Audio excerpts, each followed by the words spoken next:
question. Yeah, it is easy to say. If he wants to keep the thing alive, and you know, we can do that. I mean, I don't have a problem with that. Now Darren McCarty gets his shots in at Claude Lemieux. As soon as the puck was dropped, they talked to each other, said we're going to go. Next question. Time now for next question, and just to refresh you of the rules, because you asked me, Claude Lemieux, what do I do if I don't want to answer a question? And the answer is, you would say... Next question. You just used up your only one, though. Where were you when Sidney Crosby scored the goal? In my living room at my home in Etobicoke. Were you wildly excited? Yeah, really excited because I called it. Your son, Brendan, has dual citizenship. Who was he rooting for? I actually was rooting for Canada. He loves the boys from San Jose. You played lots of games in Detroit and playoff series, too. Did anything happen to you ever on the streets of Detroit? Because they did not like you much. I had a lot of security. You actually had security guys with you? Yeah. Really? Needed them, too. Claude Lemieux, hip-hopper as well? Not hip-hopper, but I always had a guy outside my door, and I lost my roommate, didn't want a roommate with me anymore. He was afraid he would get whacked as well. Do you own any of Darren McCarty's albums with his band Grinder? I don't, but maybe I get one today. Maybe. Were guys in the locker room ever mad at you for the hit on Kris Draper because some of them had to fight later on? No, we were a good team. The guys really stuck up for one another. That was the greatest rivalry that you've ever experienced? I'd say the Montreal-Quebec was a bigger rivalry than the Colorado-Detroit one. Be honest, how shocked were you when Bobby Holik signed his 5-year, $9 million per year contract with the Rangers? Almost had a heart attack, but I was happy for him. Did you tell him, hey, give Glenn Sather my number? Absolutely, but he lost it. If you were coaching against a player like you, what would your advice be? If you're coaching against a Claude Lemieux, what would you say? Play him hard and try to, you know, don't do anything to wake him up. Let him sleep if he's sleeping. That's great advice. I'd say try to ignore him, right? Yeah. Don't let him get under your skin. You played for 13 NHL coaches. Can you name them? That many? 13. Not a chance. John Perron, Pat Burns, John Cuniff, remember him? Yes. Tom McVie, Herb Brooks, Jacques Lemaire, Mark Crawford, Bob Hartley, Robbie Fatorik, Larry Robinson, Bob Francis, Dave Tippett, and Todd McClellan. Wow. Yeah, I'm just doing that off the top of my head. Have you and Pat Burns patched up your differences? Absolutely. You played for Jacques Lemaire. How often did you get bored with his style of play? Never got bored because it worked so well. Answer honestly, did the 1994 New Jersey Devils kill hockey? No. Absolutely. They sucked the life out of it. Not really. Nobody could understand it. Now they're all doing boring. it. Now they're all doing it. You played hockey in China and in Phoenix. Honestly, what's a better hockey market? Probably about the same. You know what, Claude Lemieux? I think you did the show like 12 years ago, a few times since. Great seeing you, man. Great seeing you too. Thanks. Off the Record's next question is brought to you by the Keg Steakhouse and Bar. For great steaks, good friends, see you tonight. Michael Landsberg's clothing supplied by Got Style, Toronto's newest menswear store and spa. With Lemieux and a 2-on-1. Score! Look at the quick shot. Beautiful.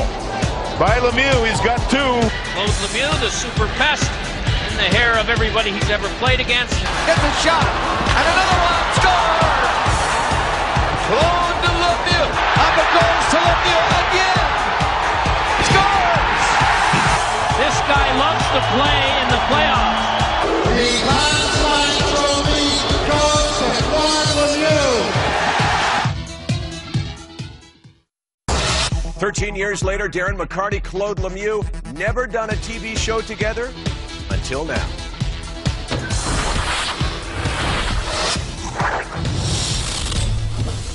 Off the Record with Michael Landsberg. Brought to you by the Keg Steakhouse and Bar. For great steaks, good friends, see you tonight. The other way to Draper. Draper's hurt. He got leveled by Claude Lemieux, and he is down on the ice. Look at me. You know, this is a hockey game. Look at my face. Now Darren McCarty gets his shots in at Claude Lemieux. Welcome back to old-time hockey. That is hockey history right there, and that's crime and that's punishment. Darren McCarty, Claude Lemieux, 13 years later, not side by side at the face-off, but on this set. Have you guys ever done TV together? Never. Have you guys never met? Really talked about this stuff before? Never. You said never met? No, I mean, like, No, the first time. So let's get to that in a second. But first question: how badly did you really want revenge on this guy? Real bad. That happened right in front of me too. So, and with everything that went on after that, it sort of got itself built up. Claude, I read a quote. You said, "I'm not worried. I've heard retaliation for 13 years." Yeah. Were you not a little worried? I was worried about the stuff off the ice. I wasn't worried about anything on the ice, but I was getting death threats and faxes to the front office of the Colorado Avalanche. The league was talking to me. They had a security guy living outside my hotel room in Detroit, so I was concerned with that. On the ice, I had played long enough, had been in enough wars that and been beaten up a few times. And been beaten up and more than Hold I on deserve. to that, because we got a lot to talk about. First of all, we'll talk about that later. But right now, let's talk about the news of the day. Tonight, Pittsburgh Penguins, Boston Bruins in Boston. Last week in Pittsburgh, Matt Cooke destroyed Mark Savard with a hit to the head that we're looking at right now. First of all, Darren, what's Sean Thornton thinking right now, 2 hours before the game? He's probably seething a little bit in his stall, thinking about it. But he's got to be smart. You know, that's the whole thing. One thing you got to remember with our altercation, that was the 4th game of the year. Yeah. It wasn't the first game. So sometimes it builds itself up, and it went dormant in our situation. So, but they're looking for an opportunity. What's Matt thinking right now? Because you've been in Matt Cooke's position, where you go into the other guy's rink, and not only does everyone in the crowd hate you, but their players do too.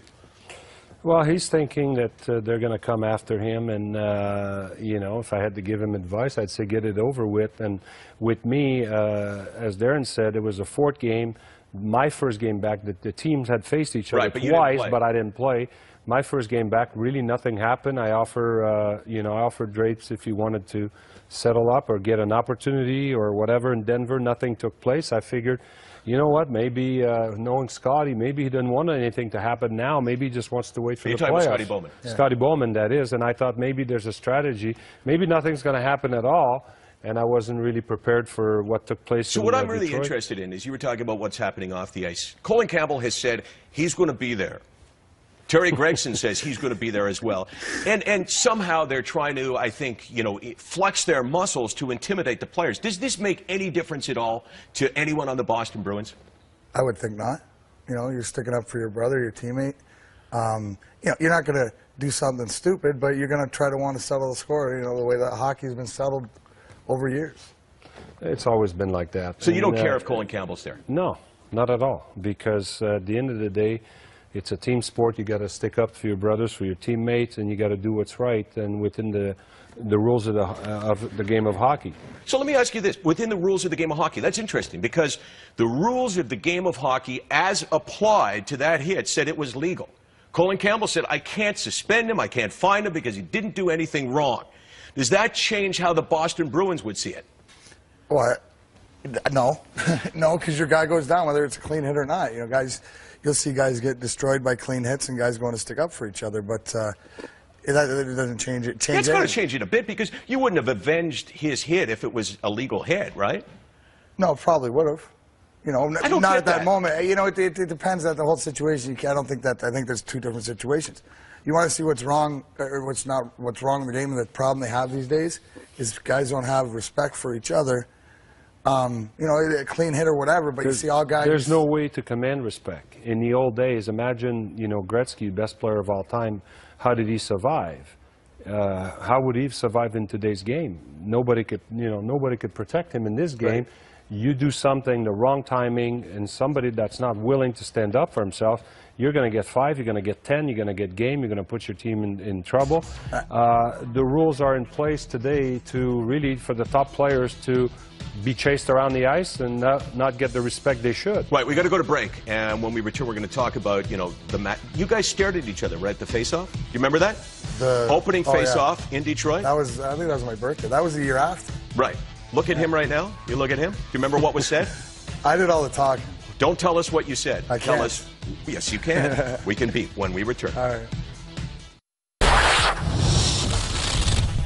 Draper's cut and hurt, and Lemieux 5 and a game, and he's gone. And now Darren McCarty gets his shots in at Claude Lemieux. Oh my goodness. You never know when to expect it. Darren McCarty said before. If someone ever said to you in 10 seconds or less, explain the culture of hockey, go with this. Claude Lemieux, a do-anything-to-win kind of guy, hits Kris Draper from behind in a wild playoff series, breaks his face. Draper's team swears revenge. Lemieux knows that he's got to give him the chance, and Draper's best friend delivers payback. I miss anything there? Pretty good. Pretty well sums it up? So let's go back, because everyone has seen this. I mean, this is literally one of the most famous sequences in hockey history, right? So let's go back to the original hit. Playoffs, 1996, conference championship. What are you thinking as you approach Kris Draper? Well, you know, what people don't know is the game before we'd lost in Detroit. And the game prior to that, I was suspended because I had suckered Kozlov, which I wanted to sucker because he'd put Footy's face in the glass. And I told Footy when he was taken off the ice, I said, I'm going to get him back. And so, you know, you got to honor your word. And I got him back when I could. I got a game. So game 5, I was pretty quiet in Detroit, and I was worried. You know, they were watching me. And prior to game 6, which was the game of the hit, I remember having a conversation with our coach, Mark Crawford, and, you know, said, hey, you know, you got to go out there and you got to play the way you're going to play. And which means you're not going to turn tonight. You got to finish your hits. You got to play the game the way you can play. So, you know, not throwing blame on anybody. I'm a big boy, and I delivered the hit, but, you know, I was telling Darren, I was coming to the line change. I was coming to my bench. He's got the puck, and he's there, and all these things going through your mind. Right. I never, you know, I hit Kris Draper. I'm watching that right there. Who is sitting right in front of that, Darren McCarty? Me. And what are you thinking? I couldn't believe it. You know, I mean, I don't want to get too graphic. No, you can be as graphic as you want. I heard his face pop.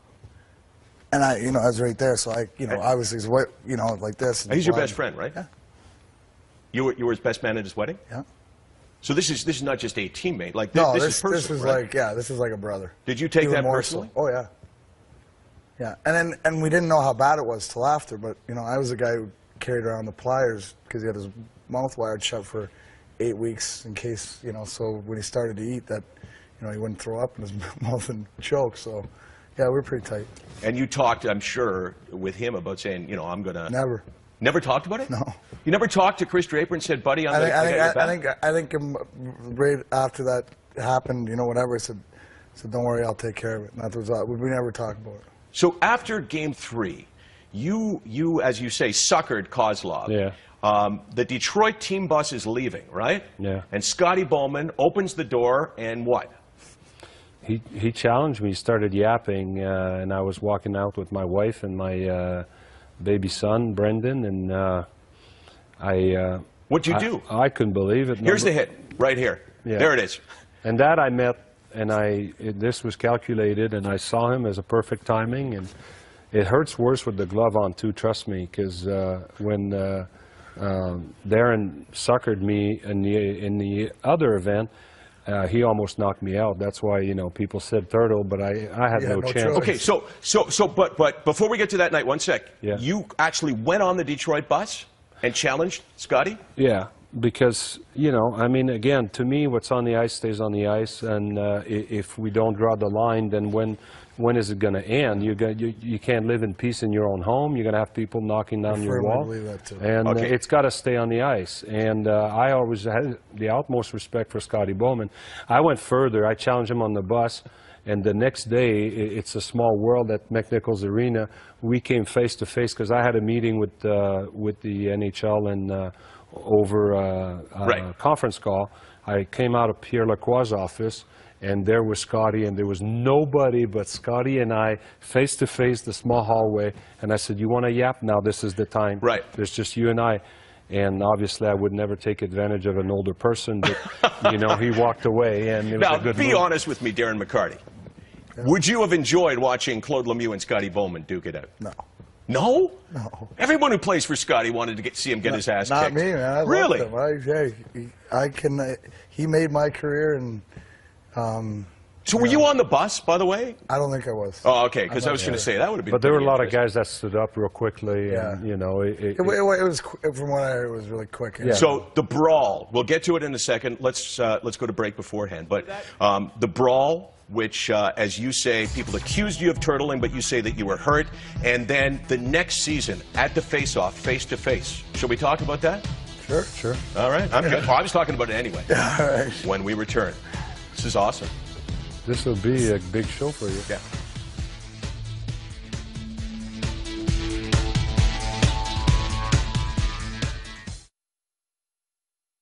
Sunday afternoons at 5. Well deserved. Draper's cut and hurt, and Lemieux 5 and a game, and he's gone. Look at me. You know, this is a hockey game. Look at my face. Now Darren McCarty gets his shots in at Claude Lemieux. All right, so that whole mess was March the 26th. It was at the Joe, and what we saw there was, I guess, the buildup that had been going on and on. So first of all, side of the ice, Larionov, an unlikely fighter, against Forsberg, right, which gets it going. Yeah, it starts inside our blue line in front of our bench, inside the zone. They start wrestling around, and actually the first thing I do is start laughing. And, you know, they're not going to hurt each other. They start rolling on the ground, and everybody sort of comes in like this, and Adam Foote grabbed me. Yeah. Because I'm looking around. I know he's on the ice, so I'm looking. I go, here we go. And he's not in the pile. He's coming towards the pile. Well, Shanny comes in and breaks Foote's grip and grabs Foote and lets me loose. And you got to remember, like, from my perspective, Claude's skating into the pile, and I'm in the middle of the pile, so I pop out. He doesn't even see me pop out. And right when I pop out. Hold on. Yeah. Did you see him? I didn't see him coming, no. I went in the pile, and I knew something was going to happen, but he came, I think you hit me this side, and he came out, and I just saw like a glare, and he hit me hard. I think he had the glove on still, and he popped me right here, right in the temple, and I was dizzy, and I went down. And, so when people say that you turtled, yeah, you're saying that that's not fair? Well, I mean, you know, the people that watch me play my whole career would know that I stood up for myself. So, I mean, right, you know, here it is. Take a look over your shoulder. Yeah. I'll tell him, you should go down. That's one of the hardest punches I've ever thrown. Really? Yeah. Where'd you hit him?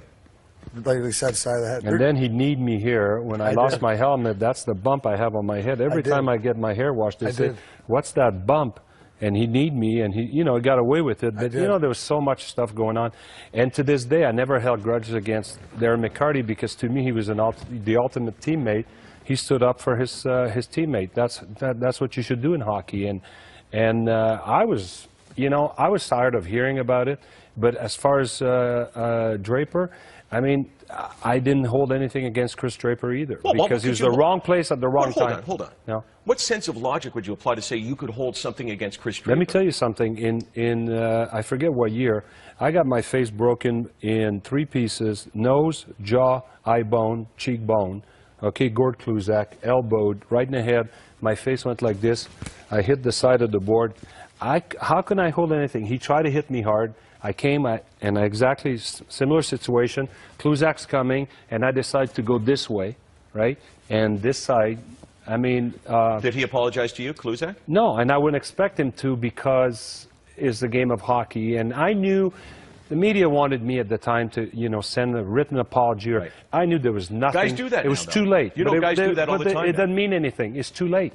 Right. It was too late. What I did say is I never meant to hurt Kris Draper. And to this day, I will say that, and I told Mac that earlier, I never meant to go after Kris Draper. If I was going to go after somebody, with all due respect to Kris Draper and the great career he's had, I would have gone after Yzerman. I would have gone after Fedorov. Those were the guys that were hurting us offensively. That's the guy I would have gone after. So the it was next a coincidence. Season, let's roll the tape on this, and you guys watch the TV over your shoulders, and tell me what's going on there. Right? Well, you said you did all the talking. You missed the whole part of it, because... We'll roll it back and we'll do it again. If you back it up from the beginning, because Claude plays right wing, I play right wing, so I see him before the face-off come over and line up beside me. So I'm standing there, and he sort of gives me a shot, and then I just, like... Okay, so hold on. Do you remember giving him a shot? Yeah, I mean, for me, it was planned, because I had to wait. I had to sit at home for 5 months, you know, during the summertime, and we got beat out, and I knew that it had such a negative impact on the team and people criticizing me. And I'm a big, strong guy. I was never a great fighter, but you know, people know me, I'm a cutter. So the reason I stopped fighting, I mean, you slap me and I cut. And it's not that I can't fight, it's not that I didn't want to fight. And I just decided, I said, you know what, I'm going to fight, but I'm not going to wait till we're home. Okay, so hold First on. game in Detroit, I'm going to fight. So you give him the nudge, which is your signal to Darren that you guys are going to go. And this was the man-up fight, right? But this is my thing. I go, there's no way you're going to fight, drop the gloves. You know, if you watch watch the puck drapes, goes like this, my initial reaction You're is pretty like slow. this. And, he hits. Yeah. Luckily, I see it, or he degrazes off me, but it was like, my thinking was, all right, we're going to fight now. Great. And this is the first time that you guys have really talked about it at all. Ever. Yeah. Could I get you to shake hands? Absolutely. That's nice. And would you have predicted this 13 years ago? Not 13 years ago, 3 or 4. I got to say this about Claude. And, you know, I was always a bit of a prick on the ice to him, but when he played in Dallas, he said something to me that I will always remember, and I appreciate it. On that note, we go to break. Next question with these two gentlemen, I got to say. Here's one for you. Yo, Darren, when and where is the next Grinder show? Someone wants to follow you. Thanks, and Grinder's on a bit of a hiatus.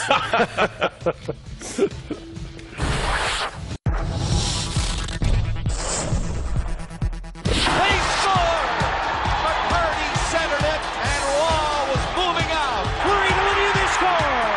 And that man, Claude Lemieux, the opportunity. And there they go, right on the whistle. They were talking to one another, and immediately at the drop of the puck, decided to go at it. You know what? Have we seen that 5 times already today? I don't get tired of seeing it. Do you get tired, Darren McCarty? Never. Claude Lemieux, you don't get tired? That may have been one of your proudest moments, right? You went toe-to-toe with Big Bad Darren McCarty. Time for next question. 1998, Darren. Would you have wanted Claude as a teammate? Absolutely not. Why not?